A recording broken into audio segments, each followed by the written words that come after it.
It's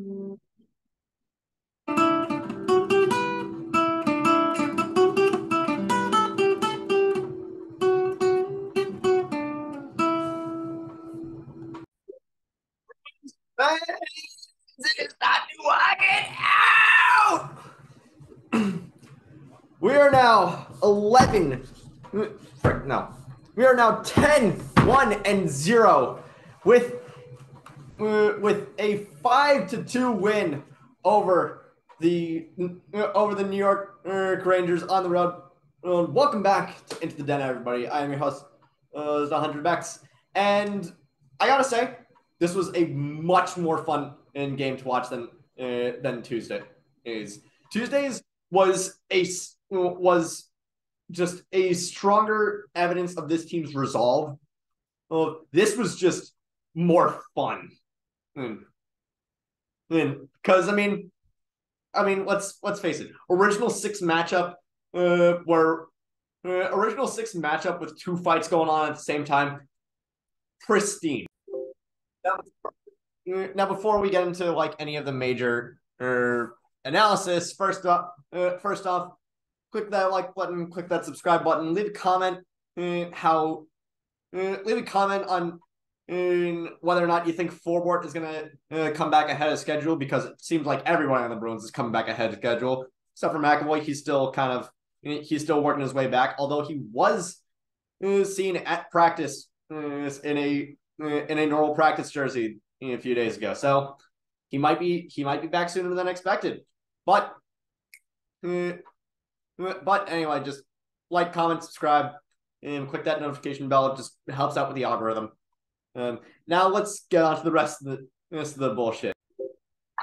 We have to start off with a few injury reports. First off, still no Krejci, and Forbort, after leaving the game on Tuesday, is going to be out for 4 to 6 weeks with a broken finger, which is a really bad, which is just really bad news for the Bruins, because he is not just one of our best penalty killers. He's one of the best penalty killers in the entire league. He's been one of the best defensemen the Bruins have had all season, and now we're going to be out without him for 4 to 6 weeks. So now we pretty much have no choice but to start Stralman and Riley, who Mike Riley got brought up for this game, and probably the foreseeable future.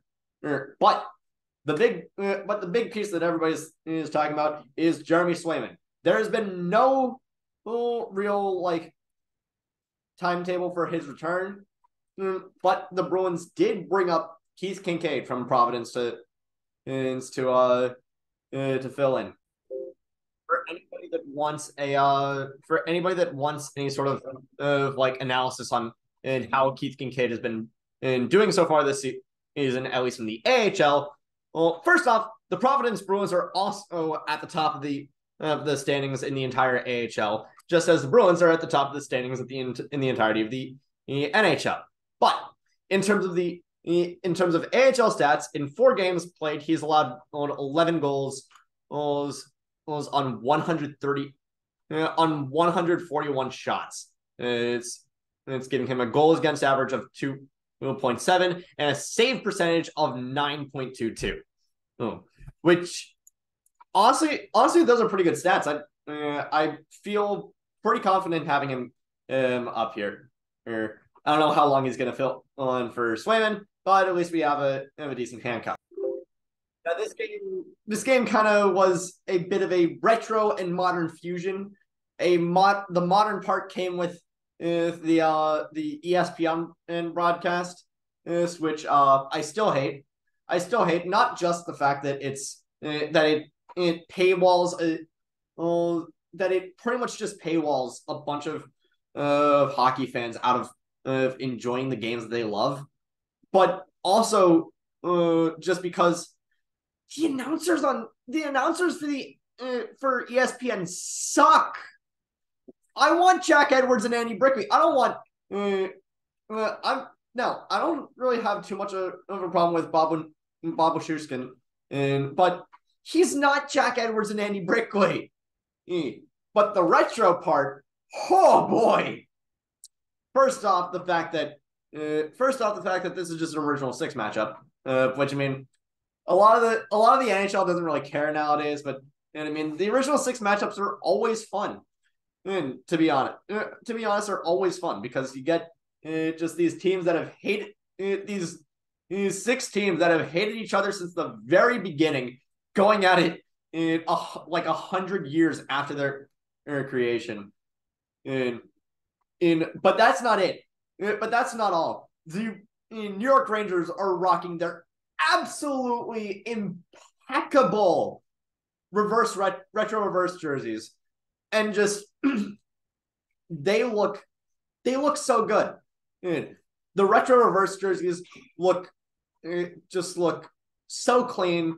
The colors match so well. The blue and the red just mesh perfectly, and it really set the stage for this to be a classic original six game. Started as an original six game.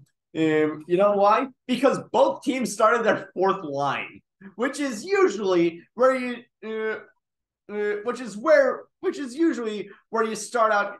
Which is usually where you have your puck chasers and your tough and your grinders, which means they both want to come out swinging.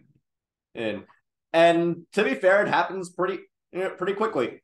A couple minutes in, Ryan Lindgren pretty much smashes David Pastrnak into the boards. Pasta just looks up at him and gives him a cheeky ass smile, and then lays a hit in return. And not only does that make Pasta go to the box for interference, but that also takes Ryan Lindgren out of the game. I don't think that's what Pasta intended to do, but I mean, sure. So we're on the penalty kill, and even without forward, our penalty kill looks amazing. It looks so amazing that the best opportunity for the entire throughout that entire power play comes from Pavel Zacha and Jake DeBrusk, shorthanded. The Rangers got no shots, and just they looked off. But to start out the scoring for the Bruins, holy crap! I don't know how this happened. This is just insane. Just an insane angle from Pastrnak. Coming off balance, he gets bumped by on a pretty clean on a solo entry. He gets bumped by Jimmy Vesey. He's kind of wobbling around trying to find his footing and just shoots. It bounces off of the nameplate for Igor Shesterkin and right into the back corner of the net to put the Bruins up 1-0. And remember how I said that I hated the ESPN broadcast? Yeah, this is why. Apparently there was a little bit of controversy about it because the net just like bumped up a little bit, but not off the rubber pegs. So they were trying to find out is that a stoppage of play? And the answer is one, no, because while the net did go up a little bit, it did not go completely off the rubber pegs, things that are holding it into the ice. And two, that goal was pretty much in anyway. So the short review happens for no reason, and pretty much just to there isn't even like an actual like formal challenge from Gerard Gallant. It's more so just like, hey, did this happen? And but ESPN was still entertaining the idea of this goal not counting, which just no, it counts. It counts. Stop talking. You don't know anything about this game. And it shows.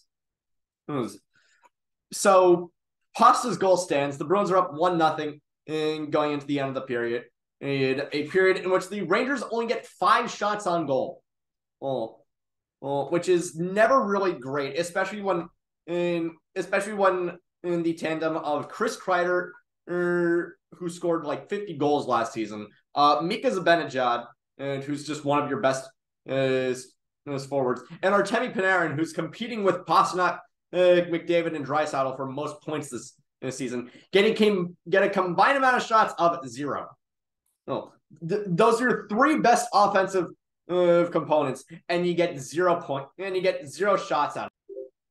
Anyway, into the second period, the Bruins kind of show a little bit of vulnerability with the defense kind of just allowing Artemi Panarin to go to the red line with it and pass it back to Lafreniere, forcing Omar to make like the biggest save that he needed to make all up to that point.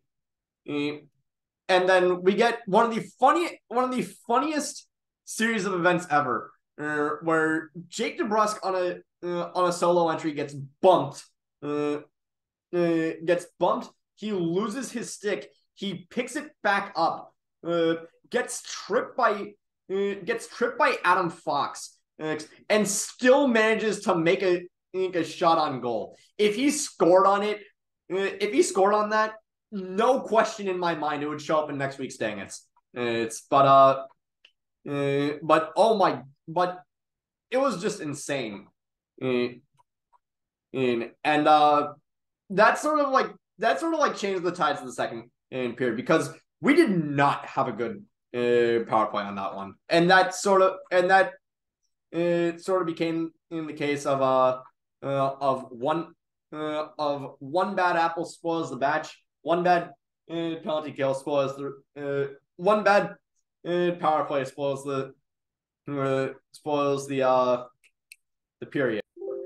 And the thing that really just emphasizes that this is a bad period is that you let Hobie Baker winner or Jimmy Vesey score on you.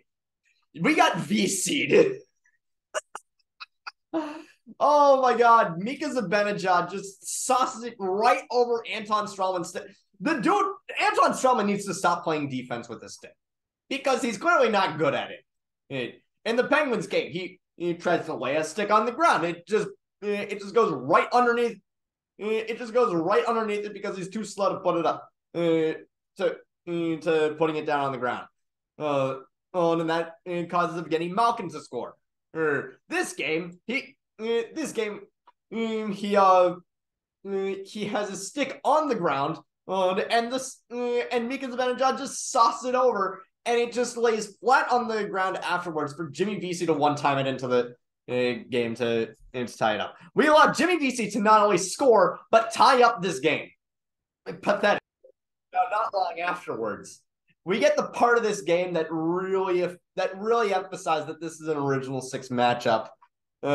After a very clean shoulder check from Braden Shen to Trent Frederick, we get 2 fights at the same time. We get Trent Frederick and Barclay Goodrow going at it, and we get Braden Schneider and AJ Greer going at it. By the way, I will still say that shoulder check is very clean, but still, oh my God! But still, let's just be fair.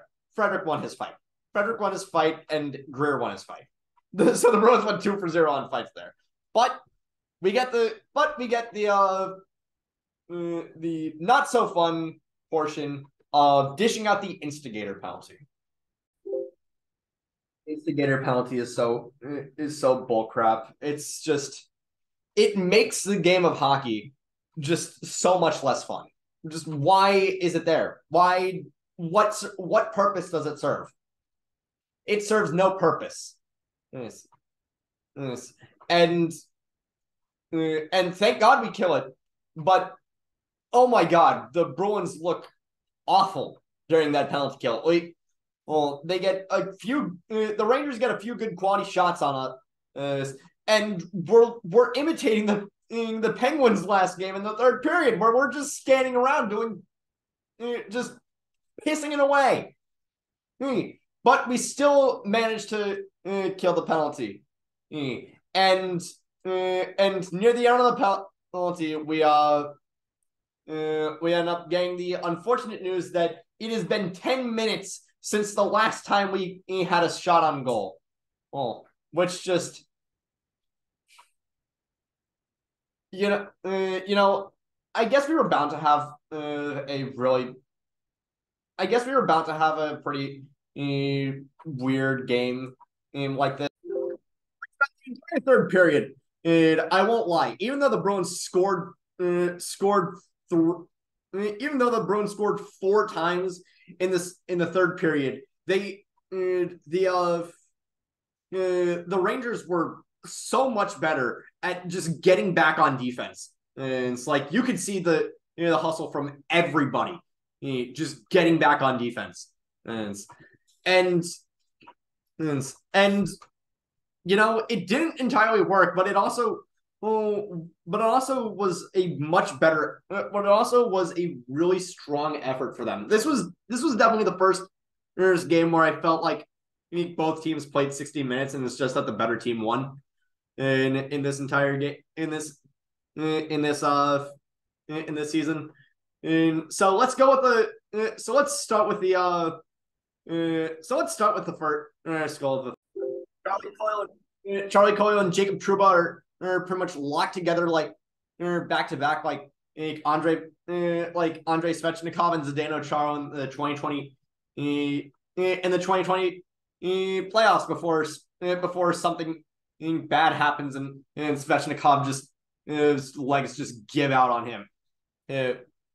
That might have been Chara did nothing wrong there, but that's beside the point. That's bringing up something from freaking 2 years ago. Oh, anyway, of Lindholm's going around the bat, and Coyle just sneaks his stick into tap it in, to tap the pass in past Igor Shesterkin to put the Bruins up 2-0. 8 seconds later, Matt Grzelcyk seconds later, Adam Fox retaliates by drawing Grzelcyk and Linus Ullmark to the opposite side of his shot. The rest of the defense is playing way too far up. So Grzelcyk was basically the last line of defense there to make it a 2-point to make it a tie game at 2. Oh. Okay, that's a little bit frustrating, but we can get this back. Hey, Rangers fans, I got a question for you. Are you guys afraid of the dark? Yeah, I forgot that I had bought this before the season started, and I had no idea what I wanted to do with it after Halloween. So I'm just deciding to do this for every single Trent Frederick goal because hey, he's Freddy. But Trent Frederick says that it's the end of the line for you, and now you die. Trent Frederick gets the one-timer from Foligno off of a rebound to put the Bruins up 3-2. Snap back to reality. Get a pretty interesting mix of the first and second lines with Hall, Zacha, and DeBrusk, where Hall enters the zone, feeds Zacha, who's diagonally behind him, and Zacha feeds DeBrusk, who's wide open and catches Igor Shesterkin just a millisecond, just a split second too slow to put the Bruins up 4-2. Rangers take 2 pretty bad penalties. The Rangers take 2 pretty bad penalties for the and by bad penalties I don't mean like they were weak calls, and more so just means I'm more so saying that they were bad for the game situation. Like, you're down 2 and you're taking penalties like this. But Zach Jones holds Brad Marchand and Mika Zibanejad and goes for tripping with 3:38 left in the game. In like 14 minutes into the third period, the Rangers only had 2 shots throughout the entire period. After Mika ends up coming back onto the ice because the Bruins couldn't connect on any power play goals. Couldn't connect on any power plays this game. The Rangers pull Igor Shesterkin and so Hampus Lindholm said, "Hey, you know that thing I always do where I'm like behind our red line and I still end up scoring on an empty net? Yeah, I'm gonna do that." Lindholm ends up sniping. The puck's still the puck is pretty much rolling over itself into the net. Bruins win 5-2. Bruins win 5-2. Piece of cake. Now, the Bruins. This is gonna. Now, this, I will still say, most fun game the Bruins have played all season. But on Saturday, the Bruins play the Leafs. Now, one thing that I did not know until like a few days ago is that the Bruins have not beaten the Leafs since freaking, what is it? Since November 15th, 2019. Meaning it has almost been 3 calendar years since the Bruins last beat the Leafs. Please let's change that. I mean, I know. I know. Oh, in the 2019-2020 season, the Bruins had a heavily front-loaded schedule against the Leafs, where we played 3 games against them within the first month of the season. We played one on the 19th of October, the 22nd of October, and the 5th of November. Like, damn, I like seeing my redheaded stepchild to give him a noogie a couple of times. I don't like seeing him all the time. And of course, there was COVID that they canceled the rest of the 2019-2020 season. I can't remember if the Bruins were scheduled to play the Leafs during that time. That was the 2020-2021 season where everybody was locked to their own division, and Canada had their own division, so the Bruins couldn't play the Leafs in that.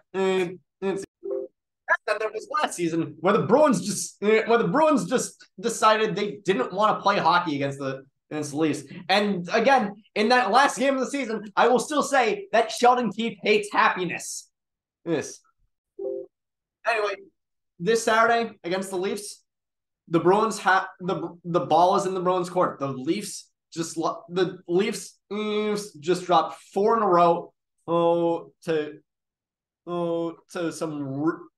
Vegas, who's like Vegas, who was the best team that they lost to. Although, to be fair, Vegas is right behind the Bruins in the standings. They lost to the Sharks, to the Kings, and the Ducks. All of them suck. And then they just won yesterday against the Flyers. So Leafs are kind of on a skid. We got them right where we want them. And we'll close out tonight's It's Into the Den. Thank you all so much for watching. And again, quick like if you like, click subscribe. Leave a comment down below. Down below is also my twitch.tv. And I will see you guys on Saturday. Take care.